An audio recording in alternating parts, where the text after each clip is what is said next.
बेरोजगारी, महंगाई और विकास जैसे महत्वपूर्ण मुद्दों से कैसे भटकाया जाता है, कैसे ब्रेन वॉश किया जाता है, आइए आपको दिनों उपराष्ट्रपति जगदीश धनखड़ ने अपने मिमिक्री को अपने जाति के अपमान का मुद्दा बनाकर लोकसभा और राज्यसभा में एक महत्वपूर्ण बिल को पास करा लिया।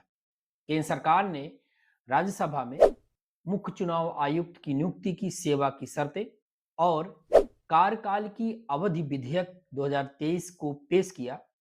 बिल राज्यसभा में पास करा दिया गया और इस बिल के पास होने के बाद मुख्य चुनाव आयुक्त का चयन करने के लिए अब प्रधानमंत्री, लोकसभा के नेता प्रतिपक्ष और एक कैबिनेट मंत्री सदस्य होंगे। पहले क्या होता था?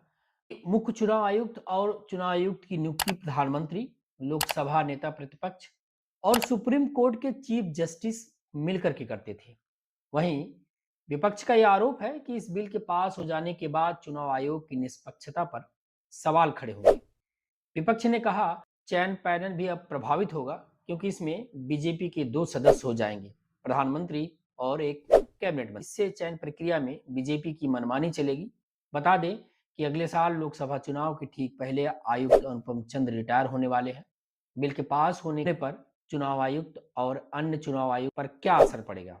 संसद में विधेयक के पारित होने के बाद से मुख्य चुनाव आयुक्त और जो चुनाव आयुक्त हैं, दोनों को राज्य मंत्री के नीचे का स्थान दिया जाएगा। इसी साल मार्च में सुप्रीम कोर्ट के 5 जजों के संविधान पीठ ने फैसला देते हुए कहा कि चुनाव आयुक्त की नियुक्ति प्रधानमंत्री, लोकसभा में विपक्ष के नेता और भारत के मुख्य न्यायाधीश के सहमति की सलाह के आधार पर राष्ट्रपति द्वारा की जाएगी। यह फैसला चुनाव आयुक्त की नियुक्ति की प्रक्रिया में सुधार की मांग करने वाली याचिका पर दिया गया था। अब तक कार्यपालिका को संविधान के अनुच्छेद 324(2) के तहत चुनाव आयुक्त की नियुक्ति करने की शक्ति प्राप्त थी। कोर्ट ने अपने फैसले में यह भी कहा कि यह आदेश तब तक प्रभावित रहेगा जब तक संसद में कोई नया कानून नहीं। बताते चलें कि साल 2021 में रिटायर्ड ब्यूरोक्रेट्स राष्ट्रपति को पत्र लिखकर चुनाव आयोग पर आरोप लगाया कि कैसे चुनाव आयोग आज अपनी विश्वसनीयता खोता जा रहा है। चुनाव आयोग के कामकाज पर अक्सर सवाल उठते रहे हैं। कोरोना काल की दूसरी लहर के दौरान भी चुनाव आयोग पर खूब सवाल उठे थे क्योंकि बिना कोविड के प्रोटोकॉल का पालन किए बंगाल और बिहार में रल्ले से चुनावी रैलियां हो रही थी।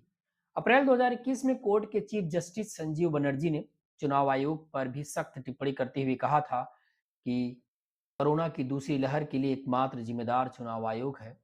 हाईकोर्ट ने यह भी कहा कि इसके लिए चुनाव आयोग पर मर्डर का केस चलना चाहिए।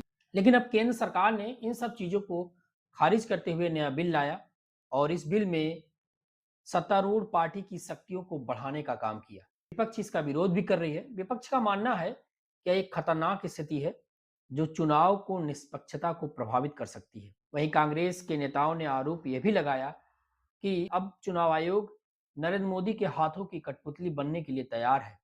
इस पर आपका क्या विचार है? हमें कमेंट करके अवश्य बताएं। अगर आप हमको फेसबुक पर देख रहे हैं तो हमारे फेसबुक पेज को फॉलो करें। यूट्यूब पे देख रहे हैं तो हमारे यूट्यूब चैनल को सब्सक्राइब करें। नमस्कार।